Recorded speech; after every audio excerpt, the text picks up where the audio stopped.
শুনা কাহিনী ভাই অসম দেশৰ সুখনৰ ইতিহাস অনেক যুগৰ হাই হাই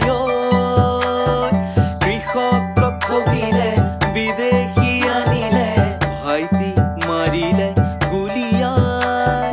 দেশ দিলে বনিয়া গতা হয়তোনো কোনে নাজানে পিছে উপায়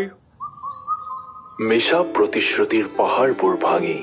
আশাৰ বীজ ৰোপণ কৰাৰ মানসেৰে এইবাৰ অসমৰ ৰাইজৰ কাষত থিয় হৈছেহি অসম জাতীয় পৰিষদ এটা দল যাৰ বাবে অসম প্ৰথম সদায় আৰু চিৰদিন সেয়ে লাগিব